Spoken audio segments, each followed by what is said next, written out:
Hey, thanks so much for downloading the episode. On the show today, I do a quick recap of Disneyland, and then we talk about the smelly man at the doctor, Keto Crotch, and our ugly and awkward moments of the week. All of this and a whole lot more. Thank you so much. Enjoy the show. It's another uncensored look at the world around you from sisters who will say just about anything to anyone at any time. It's the Uggs. Jamie? I have to stop touching myself in public. Paula? Let's all go to the gyno. Uncensored as always, it's time for the ugly truth.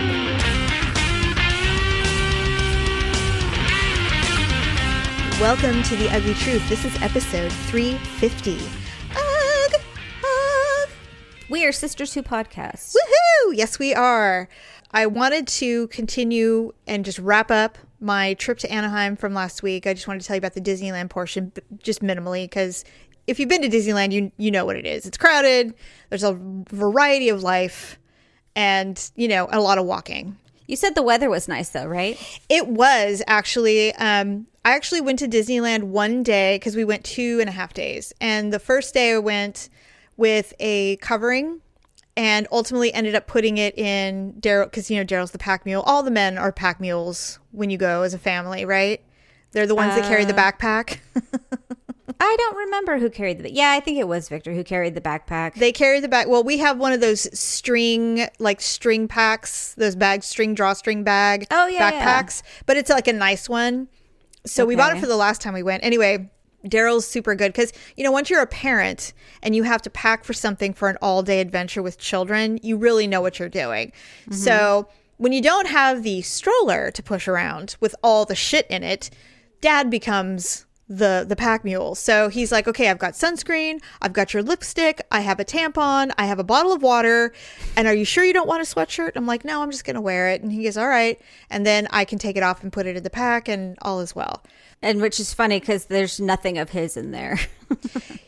He has a pullover, that he'll wear at night, but ultimately, yes, you're correct. Well, he's the one that does the sunscreen because he gets sunburned really easily. So we'll go out for the day and he'll wear sunglasses or whatever. He'll go back to the room and he'll come out of the bathroom going, look at me, I'm red. Why didn't you say anything?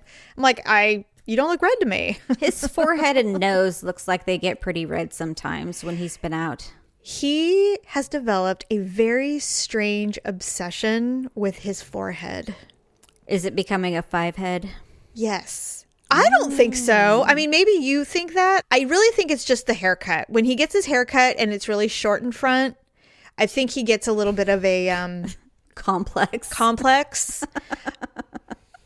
The only thing I've ever noticed about his forehead, and it doesn't happen very often now because I'm his nagging wife, he used to not drink enough water. And so one time, this was a long time ago, but one time he had come home from a trip or something and we were talking, just catching up.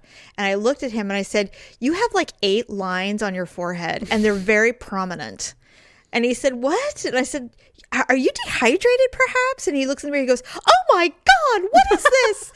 And so I said, I think you need to drink water. I think you're really dehydrated. He goes, maybe. So now it doesn't happen like nearly as often. But he has this weird obsession with his forehead. But you know what? Don't we all have some weird obsession with some body part that the world sees? Some body part? Well, I think I could count actually the body parts that I'm not obsessed with less than the ones that I am obsessed with. So beyond the forehead thing. And I told Daryl, I said, maybe you just should start wearing hats when we go to places so that it doesn't burn and you don't, feel so self-conscious. Every photo I took of us, and I don't post anything on Facebook. I'm not into that, but we take pictures of each other or whatever. He goes, delete that one. And I'm like, why? He said, my forehead. I look like Frankenstein. I'm like, okay, just I can't buy a with damn you. hat at Disneyland. Jesus. I can't with you and your forehead any longer. Okay, it's fine. He goes, look how shiny it is. And I said, well, scream for makeup. I don't know what to tell you. I go, there's a lot of editing I can do, but I cannot cut your forehead off. Okay, so you're just gonna have to come to peace with the fact that you have a forehead. Well, does he rub his forehead a lot? No. Well, maybe. I'm just wondering, he's married to me, when he's nervous, like if he acts, if it's like a tick, if he kind of rubs his forehead. I don't think he's rubbing his forehead that much. I mean, his life might be stressful, but it's not that stressful. Where he's rubbing it raw, hairless, rubbing his head hairless. I don't think that's it. He's just become a little self-conscious. I don't know why. He's adorable to me. I don't know why. But we're all vain in some form or fashion. But nothing like going to Disneyland, though, to remind you that you're just fine. There's a lot of people that you would rather not be. Oh, yes. Plenty. The forehead is nothing. Yeah. Interestingly, we noticed, I said, hey, have you noticed there's hardly any Wally chairs driving around? Like, hardly any. That's a nice surprise. There was a couple, and there was a couple of questionable ones, but in general, I saw a lot of kids in wheelchairs. Aww. And they legit, obviously, needed to be in them. We came across one Make-A-Wish family, and that always just completely tears you apart. But it looked like a celebratory one, not a this is our last trip forever. So maybe it was like an anniversary or something? Well, I know that I don't know how Make-A-Wish works, but sometimes even if you're in remission and you're cured, you still get a Make-A-Wish. You know what I mean? Okay. That's what it looked like. It did not look like one where they were all, half happy, half crying. Right. They looked celebratory. So regardless, I didn't see any ill children or anyone in a wheelchair. So that was exciting. I was happy about that. And, speaking of Disney, so I was hyper PMSing at Disneyland, like I told you, before I started my period there. And a fan had a theory about Up, the movie. I think I posted that. I posted it to you, or no, I posted it and then you posted it or something. Yeah, I think I didn't see your post, but maybe I did, where the theory is that Ellie tied his tie every day when he went to work, and then when she died, he wore a bow tie because he didn't know how to tie a tie. I read that to Daryl at the hotel, and I started weeping uncontrollably. Weeping. Well, they said when he came home from her funeral, he was wearing a bow tie. A bow tie, yes. And it was because she wasn't there to tie a regular tie. I said, this is an interesting theory and about Up. And he goes, tell me. Because, of course, we totally relate to Up. Mm-hmm. So I said, okay, so it says apparently I'm going to cry, but we'll see. So I started reading it. I literally read 4 words, and I stopped dead in my tracks. He goes, well, are you going to read it? I'm like, I can't I can't read it. And so I read it. I'm all, I started like openly weeping. That goddamn, I'm like, Pixar, you asshole. You make us cry all the time. That is probably one of the best movies they have ever made. The first 10 minutes of that movie, Paula. Oh my God. The gut punch. When I saw that movie the first time and I was watching it with the kids and I wanted to cover their eyes. I'm like, what the hell kind of movie is this? It's like when Bambi's mom died. It's just and I'm like, she had a miscarriage? What is this? I know. And then could never have children again? My God, this poor woman has been through hell. And I'm like, geez, this is some pretty deep shit for a kid's movie. I'm telling, I think it's more of just a people movie. It is intense. So then we're walking around like 2 days later and, they have literally every creature ever created in any Disney movie for sale in a plush form. And so we're walking by and I'm like, hey, look, it's Kevin. And they had a bunch of stuffed Kevins on a thing. I'm like, I almost want to get it, but I didn't. Anyway, Disneyland was super fun. I bought a pair of Nikes. I always buy a new pair of shoes every time we go because we walk so much. Oh, okay. I cannot remember which. It's a brand new one that just came out. And it's specifically for CrossFit. And Paula, my feet they never hurt. I didn't get any blisters. I was never tired.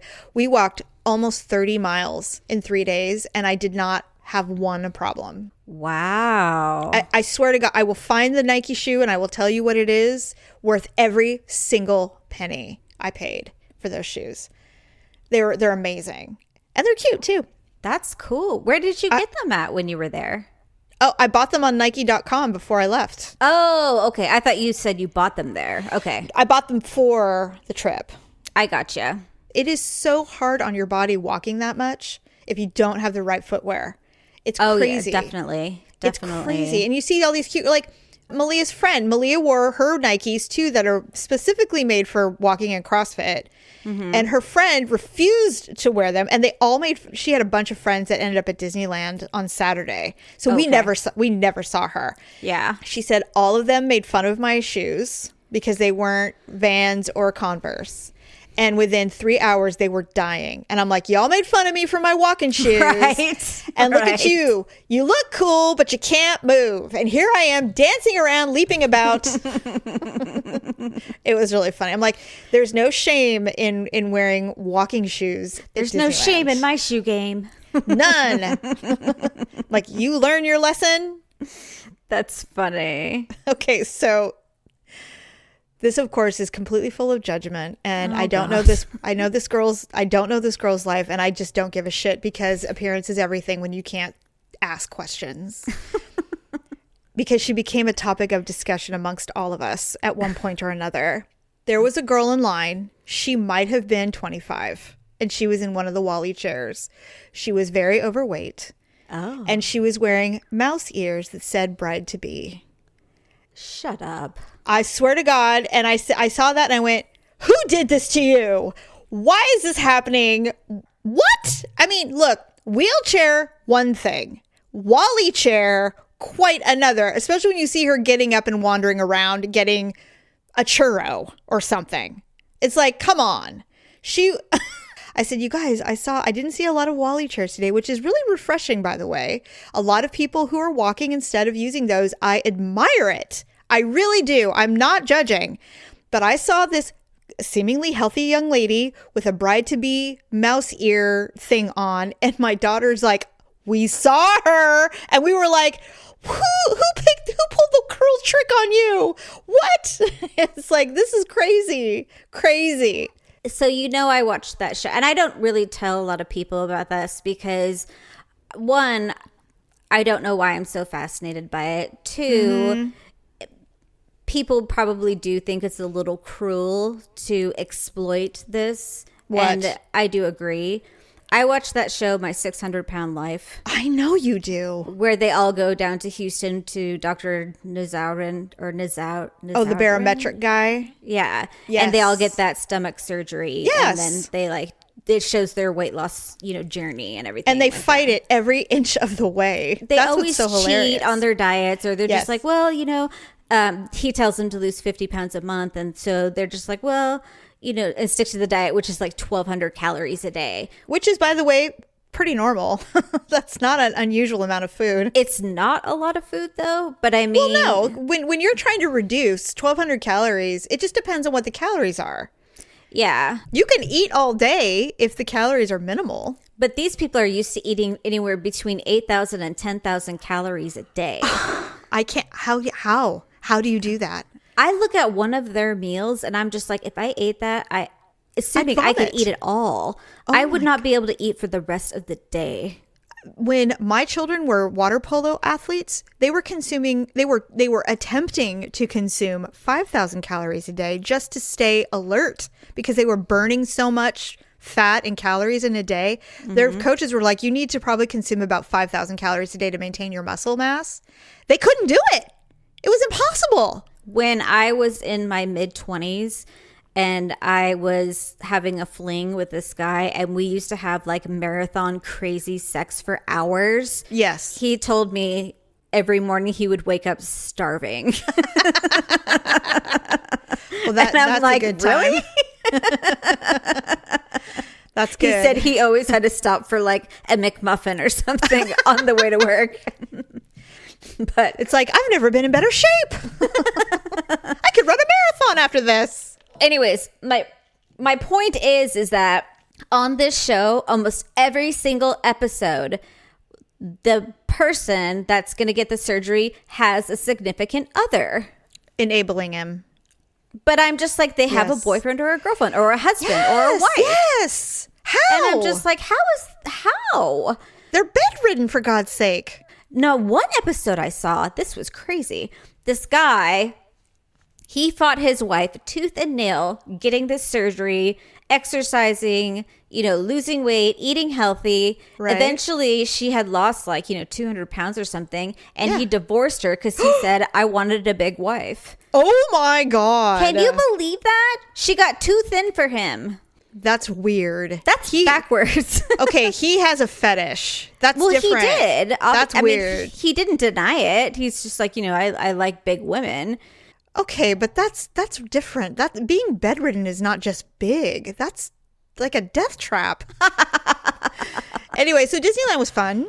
Oh, right. So the last ride of the day, we were going on Big Thunder Mountain. And the reason we were going on Big Thunder Mountain had nothing to do with the fact that it's a super fun roller coaster, which it is. It's one of my most favorite rides besides Pirates and Splash Mountain. When you get to the crest, the very high part where you go down and, that part when you get to the very top of the roller coaster hill, you get a nice clear view of Star Wars Land, the new land that's opening in May. Oh, okay. And this is the train ride, right? Yes. Okay. And when you get to the top, you get a nice vista view of the top of Star Wars Land. And so, of course, Daryl wanted to see it. And so that's why we were getting on the ride. So Daryl's got his phone set to video, and I've got my phone set to taking pictures so that we can try to get some stills and some video so that he can examine it afterwards to see what it looks like. Okay. So we both have our hands up in the air, and I'm like, click, click, click, click, taking pictures, and he's got the whole thing videoing. And then because we were so desperate to try to get pictures of Star Wars Land, we didn't realize that we were going to take a sharp left turn. So the video, all of a sudden, you see Star Wars Land clear as day, this huge, long view of Star Wars Land. And then there's this sharp right turn, and all of a sudden you see the video go, reet, like that. And I punched myself in the stomach with the bar, the arm bar. I'm like, ow. I'm like, I might have done some real damage there because I wasn't even like holding on or trying to pay attention. And I said, the lengths I will go to allow you to be a nerdle about Star Wars is fascinating. I couldn't believe it, but we did get some good pictures. He's so excited. It's crazy. Wow. That's going to be cool. The way that I read an article about it, and I think it's called Edge of the Galaxy. I'm just calling it Star Wars Land because I think that's what everyone's going to ultimately call it. Is that it's kind of like Harry Potter World at Universal Studios. When you go into Harry Potter World, you are literally it's like a full immersion. You can't even tell that it's in an amusement park. You feel like you're in Harry Potter World. Like Hogwarts. Hogwarts and the little town when he goes to buy his wand, whatever that place is called. Oh, yeah. I don't know what it's called. You should know. You watch it all the time. Yeah, What's that place called? I don't know. Okay, well, I know he throws the sand and... Right. So the candy store is there. The train station is there. The wand store, the cloak store. It literally looks like you are in Hogwarts World, whatever. So the Star Wars Land is kind of the same. It says you're going to walk into Star Wars Land and you're going to feel like you are somewhere else. It's not going to feel like an amusement park. It's going to feel like a world. And I'm like, oh, I understand what they're doing. There's like 2 rides, but everything else is like, there's going to be people walking around like aliens walking around living their life. Yeah. It's going to feel like you're walking into the edge of the galaxy. And so I'm like, well, that's going to be really cool. And they said their biggest problem is going to be getting people to leave so that new people can come in. It's going to be so full. Because there'll be maximum capacity. All the time. And so I told Daryl, I said, it's going to be 5 years before we're actually going to be able to walk in there. I mean, it's going to be crazy. He's not waiting 5 years. He's not. He can't wait. So yeah, you'll have to, maybe you guys will have to go like during the week or something. I told him that there in no way am I going anytime within the next 24 months. I refuse. Paula, I hate people. And I mean, I don't want to be wall to wall with Star Wars people. Seriously. I mean, I did Comic-Con and that was enough for me. It's just going to be a bunch of Howard Wolowitz running around. Yeah. And I wanted to go to Comic-Con. I was excited about it and I did enjoy it, but it was way more than I expected. I thought they were joking. It's not. And I think it's wonderful if you're into it and you want to do all that. But I think there's going to be a lot of people dressed up in Yoda robes and a lot of role playing going on. And I think that's totally cool if that's what you are into. But I don't necessarily want to be a part of that. I don't know. Maybe I just can't. And Daryl will not be allowed. Would he try and dress up? No, absolutely not. I would hope not. No, he's never introduced it into the bedroom, and he's never ever discussed it beyond, the occasional T-shirt. That's it. Well, you did wear Leia buns one time, though. I did do that for him.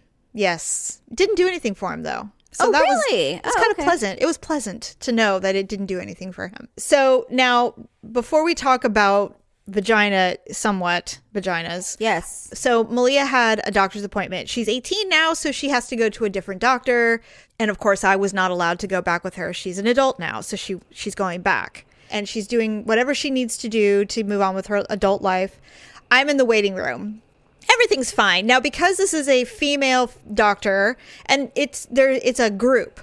On one side, this is so... I don't know why there's not more like this. On one side, it's the female doctors. On the other side of the waiting room is plastic surgery. Okay. They share the same floor, and they're all affiliated. What separates the waiting rooms are the front desk people where you check in. And they're like, okay, if you're here for the girly doctor, you go to the right, and if you're here for plastic surgery, you go to the left. And I'm like, how convenient. They should do this all the time. This should just be how they do it. Right? I mean, it's like a one-stop shop, yeah. Right. You can have your baby and then go over and get the mommy makeover 2 years later. You know, it's like perfect. Anyway, so I'm sitting in the waiting room and, luckily we have phones now, so we don't have to interact with others. We can literally just look down and ignore the world. So I'm just sitting there and I'm playing on my phone, looking at whatever. And it's really crowded. There's a lot of pregnant women waiting, and they're all drinking they're all drinking out of their hydro flask. Waiting probably for their ultrasound or whatever they're doing. The way I'm sitting in a chair against a wall, and then in the middle is it almost looks like musical chairs. There's a bunch of chairs in the middle, back to back, so there's more seating. So I'm sitting in a chair against the wall, and then in front of me is the row of chairs. The husband sits directly in front of me and immediately begins to spread his legs, because men do that.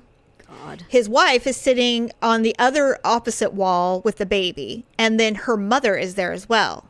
What the hell? It's a family affair. I guess. Let's all go to the gyno. I know. That's odd in itself. Unless they're doing something with the baby, like if they're doing the circumcision or something, then that could be why. I can only assume. I mean, maybe not, but that's my guess.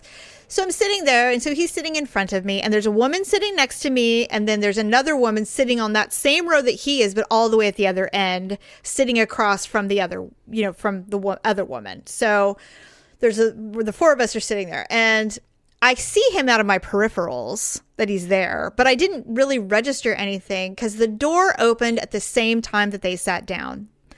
And when the door opened, a huge odor of what I thought was Mexican food came out. And I went, oh, somebody in the back is eating lunch.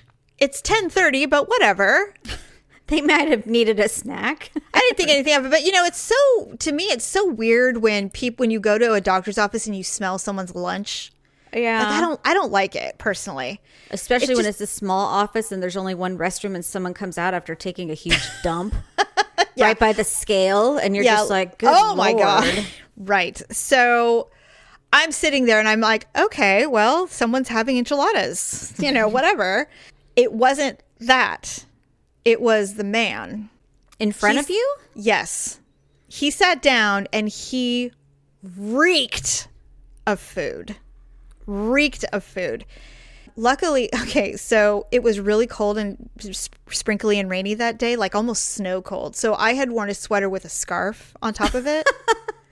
So I have the scarf wrapped around my neck, and it's a really warm, snuggly cashmere, and I love it. So that's why I wore it. And I'm sitting there playing on my phone. I'm like, okay, I'm not going to look up because I don't want to be judgy. I don't know who these people are. But the odor was getting more and more strong. Did you slowly go down Periscope? So ultimately, the other two women that were sitting there were watching me. Why? Because not like visually, like, oh my God, but I could tell because I was slowly raising my scarf over my face. I first rested my nostrils on top of the scarf, to get a filter. I was just trying to filter the odor. But it wasn't working. It wasn't working enough because I could still smell it. And I'm like, I want to throw up right now. It's so repellent. I'm like, I can't with this.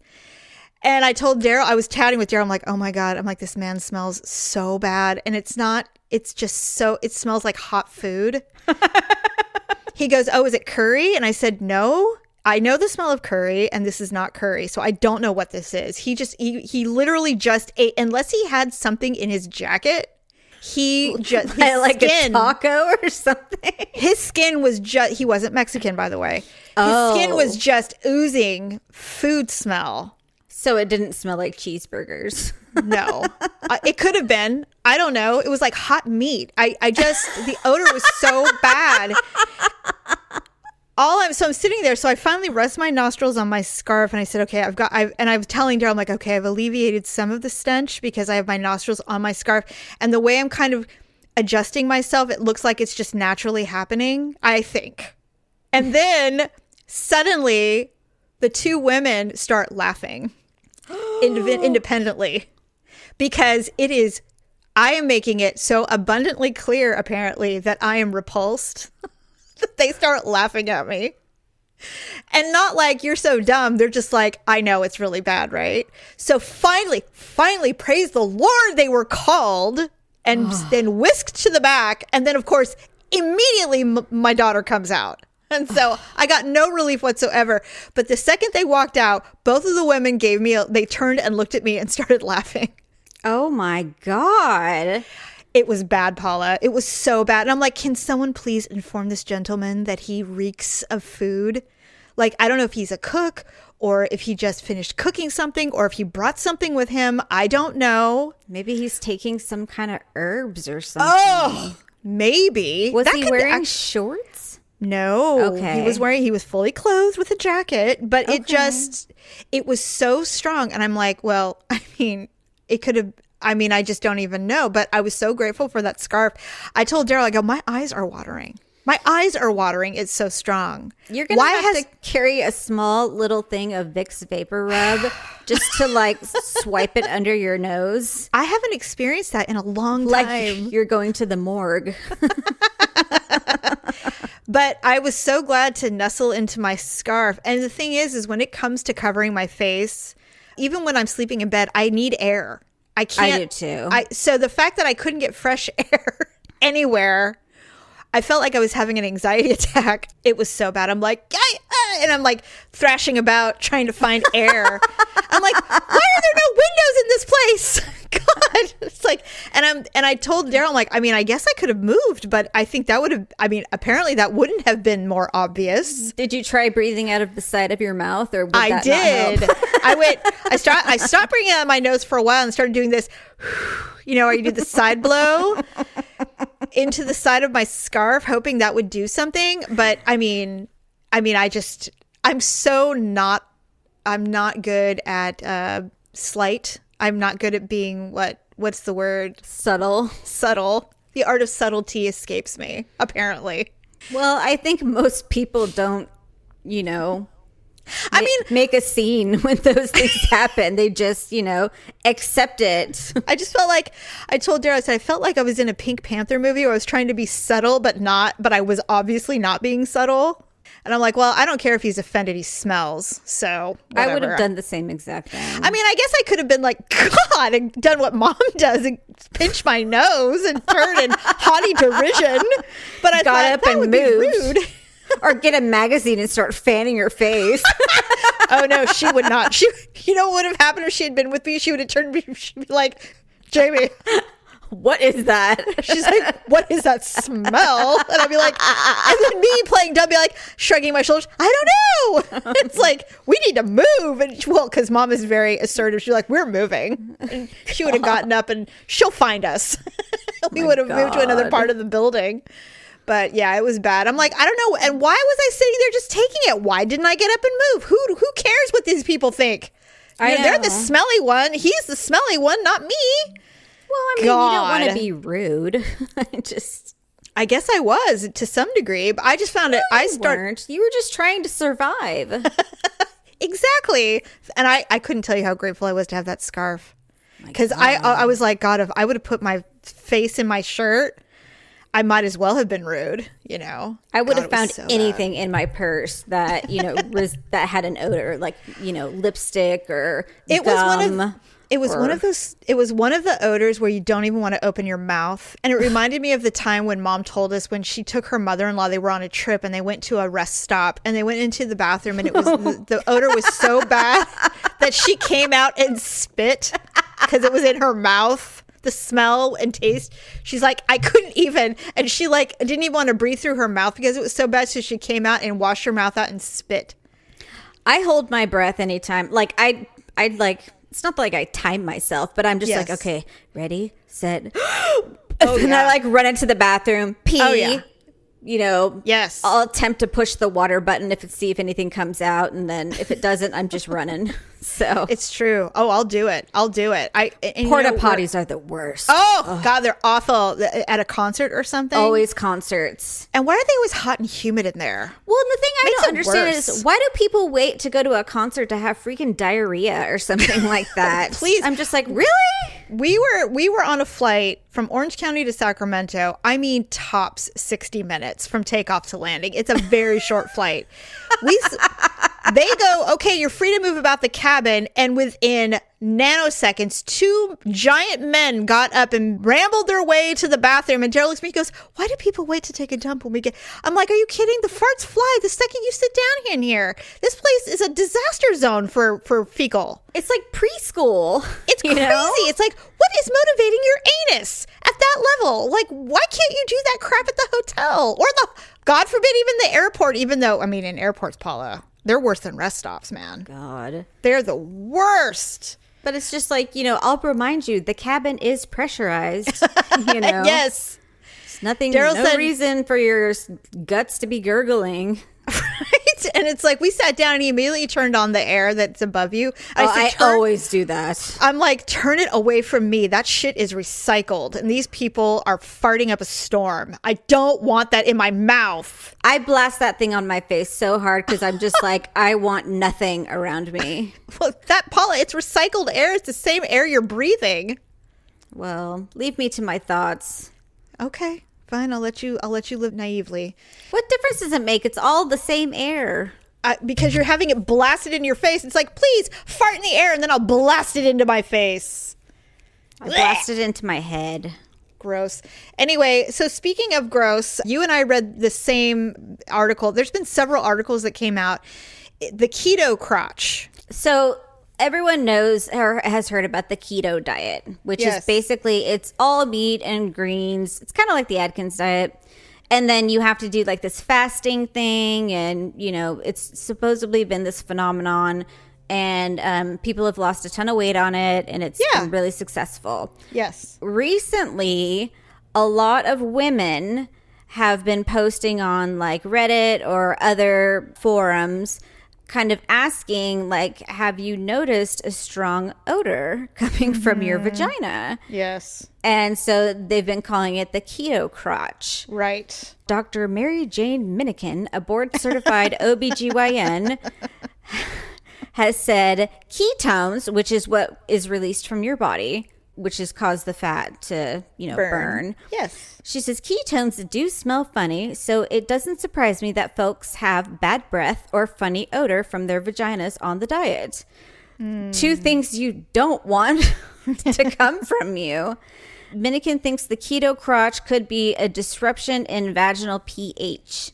Yeah, because you're messing with it. Mm-hmm. Right. An acidic vagina is usually a happier vagina. And if for some reason the pH is disrupted, one can end up with vaginitis, a common inflammation that causes unusual discharge, she says. Well, I will be honest. I definitely practice the keto diet, not religiously. Mm-hmm. I do go through phases where I'm super duper strict. I would say about a month ago, I got really rigorous about the keto diet for a solid month or two because I just needed to get back into it after the holidays and stuff. And I felt a lot better. However, there were some changes, vaginally speaking. Did you get keto crotch? I did. What does it smell like? It's a yeast infection. It's essentially like a yeast infection. Okay. The only difference I will say is this. It wasn't the traditional kind where you need medicine. It was, and first of all, I am profane about hygiene. Like I have never received a complaint about odor ever. Oh no, I was actually just thinking about that the other day. I have had 2 lovers describe me as clean.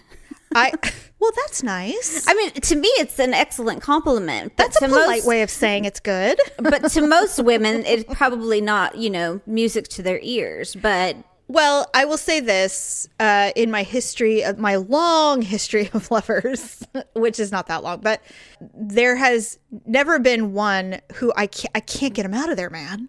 Like, I can't get him away from the area. It's like they just won't leave it alone. And it's good for me, but I mean, in general, what I'm saying is I've never had any complaints about taste or odor, but I'm so incredibly aware of any and all changes in my body that I noticed a change. Gotcha. I noticed a difference in like a discharge and a slight change in odor, but nothing like disgusting or anything. Just I noticed a change.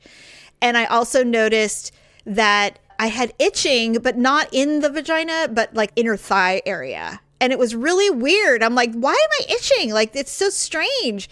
But it is a chemical change, and you are forcing your body to do something it's not really meant to do. Mm-hmm. Your body starts changing to try to accommodate. And so keto is really good, but I don't think you can live on it I don't think you should do it forever. And your brain needs carbohydrates. So you really can't ignore carbs forever. But I did read about the keto crotch. I said, I bet that's what it was. Because then when I started introducing complex carbs again, like, quinoa and stuff like that, totally went away. Mm-hmm. Totally went away. And I had no more problems. So I'm like, well, keto is great, but it's not something that I can do forever. And I don't think it's healthy for anybody. Just like I don't know if veganism is something you can live your whole life on. I don't think that's necessarily healthy either. Whenever you're preventing your body from having anything that's naturally available, I think we're okay to eat it. But and I think your body goes, hey, you're not eating carbs, and now we're getting kind of messed up. And of course, women's vaginas is like the canary in the coal mine. It tells you everything you need to know if something's not right. Definitely. This doctor discourages, again, just like the other OBGYN, she says in general, the vagina is self-cleaning, so you don't need to do douching or washing out or anything like that, because you could be getting rid of good guy bacteria. It's true. So just let it do its thing, but just be cautious. If you're going to be a hardcore keto, you're just going to have to be prepared that your snatch is not going to be as thrilled. You're gonna have a stinky vag, so so fix it. And breath, for that matter. Don't be trying to date anyone when you're doing the keto. When you're hardcore ketoing. Yeah, really. Or if, God forbid, a guy read this article and then be on a first date and she's like, yeah, I'm on the keto diet, and he's like, smell you later. It's so true. Anyway, interesting information. We'll all keep it in mind. So let's do our ugly and awkward moments of the week.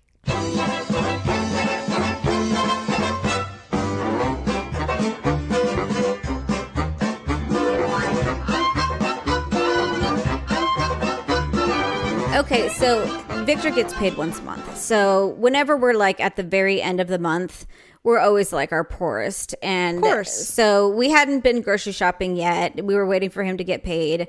And so we had, oatmeal and rice in the cupboard, and I'm just like, I don't want to deal with anything. So I'm just like, let's just go to McDonald's, because I don't feel like, trying to be creative tonight. And so me and the kids went to McDonald's for dinner. It's just the drive-through.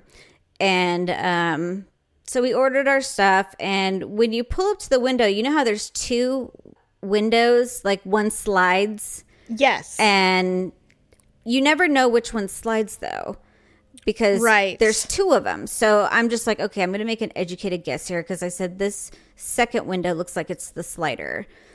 So I pull up to the second window, and the girl walks up, and of course it was the first window. Of course. So she slides it, and so I have to reach back a little bit and grab the bag. she's like, here's your blah, blah, blah. And I'm like, thank you.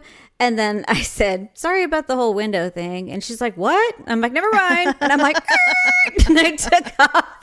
Because I'm so awkward. Like, you know. God. I was trying to. Bye. Yeah.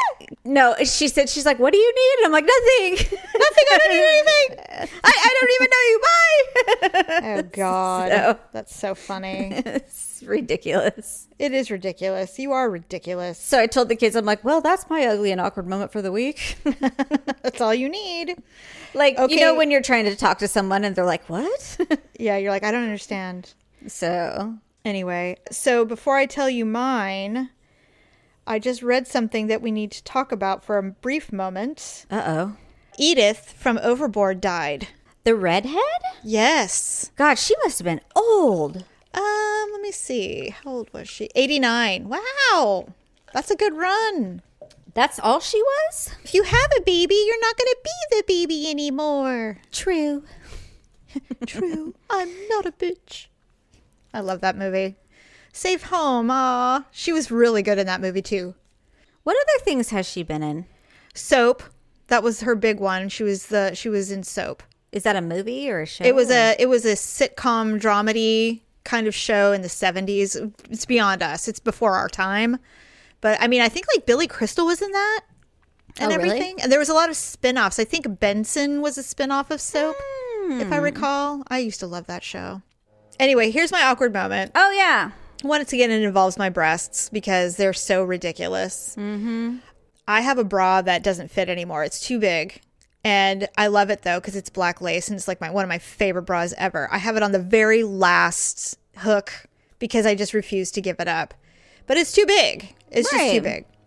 So when I wear it, I'm constantly adjusting because my boobs are just wobbling around in there. And so I'm constantly recupping and readjusting. You know, do you ever do that? I have to. Otherwise, you know, things are just out of place. half my boobs fall out. And then Right. I've noticed recently, like, my boobs are really starting to sag. And I don't know why. You're probably losing more weight. I think that's what it is. Yeah.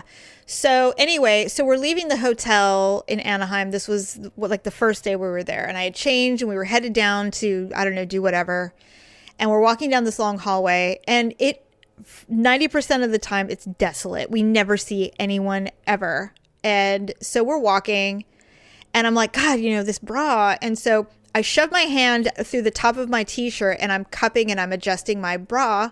And right when I do it, I physically am shoving my hand in, and this gentleman turns the corner from the elevator, full 3-piece suit, walking swiftly towards us. Of course. And I'm standing there with my hand in my boob, and I pull it out quickly. And of course, when you do that, I didn't show my boob or anything, but it flew out of the bra. All of this is going on in Daryl. And I was like, why does this happen? Why do I choose to make these awkward moments for myself? And of course, the man is trying to act like he saw nothing, even though my fleshy breast is like flopping around in the t-shirt at this point. And I go, what do I do? He's like, just be yourself. Well, I mean, so that's all you embarrassing. can do. I have to stop touching myself in public. That's really the thing. Why? Men adjust themselves all the time. All the time. Public. Apparently, according to Daryl, oh my God, I can't believe I forgot to tell you this. According to Daryl, when men do long strides that are like unusually long strides when they're walking in public, they're adjusting their testicles. What's to adjust? I don't understand. I think they might get all caught up. I mean, I don't know. There's a lot going on down there. And then I asked him, I don't know if you remember us talking about this, but remember we were talking about secrets that women don't know that men are willing to admit to? Remember we were talking about that? Yeah. And a man said that women, that they use their pee stream to clean shit stains off the toilet bowl. That's disgusting. Okay, but you remember me telling you about that, right? Yes. Okay. So after that show, I went downstairs. I said, by the way, I go, is it true that men use their pee stains to clean the poop stains off of a toilet bowl without a beat? Oh, yeah. I said, excuse me? He goes, oh, yeah, and other things too. And I'm like, what? I literally slapped my face. I'm like, are you kidding me? He goes, no, we do it all the time. And I said, what is it? What's going on? So that's real? He goes, oh, yeah, it's real. We all do it. I said, oh, my God. So apparently, if you have a penis, you're using your pee stream to clean the toilet. I don't want to know those things. It's a secret that we found out. I mean, I like to know the things like that guys do to hide their erection. Those are fun, but I don't think there's any way to do that. they put their hands in their pockets. And push their pants out. Yeah, they put their leg up on something. Ooh, You know, those penises are just like the trouble. Captain Morgan. Ah, yes. Yeah, well, penises are nothing but trouble. They turn around and go for a walk for a second. I don't know. Have you ever seen a micro penis before? Like a really small penis? Yeah, I haven't. Oh, I have. In real life? Yes. Oh, It was like a gummy worm. that's sad. It was sad. Was he at least good at oral? You know, by the time that was happening, I was just so annoyed. You were so checked out by then. I was so annoyed at the whole thing that... Don't you feel like they have to kind of tell you if that's the case? Because isn't it almost like a medical condition? You know, we had flirted off and on for so many years. And I felt like I had been, you know, misled. It's like you've been lied to, right? That's really how I felt. And I'm just like... you talked... Exactly. You talked such a big game Yes. all this time. Like, And then- when I take off my clothes, I'm bringing it. You know, Yes. you know what you're getting. Yeah. But You present me with this? then when you take off your clothes, this is what I get? This is what you present me with after all your talk? You could have You been know? honest. You give me an erect pinky? I mean, I have definitely experienced a smaller appendage. It wasn't pleasant, but that's why I'm not married to him. So there you go. Honestly, I think when he was inside, I didn't even realize it. You know, you and I have compared notes about this. In fact, Stephanie even mentioned, she goes, one time I thought it was a pencil. She's like, what is that? Like she truly didn't know. It's odd, isn't it? Odd. And yet here we are bitching about somebody saying her badge was loose. We're all awful. We're all just bad people. So welcome to the podcast, by the way. Well, friends, thank you for joining us. Please visit our Ugly Truth page and click on our Amazon button for all of your shopping needs. And other than that, I think that's a wrap. So we will talk to you next time. Thanks for listening and sharing the show. See you next time on The Ugly Truth.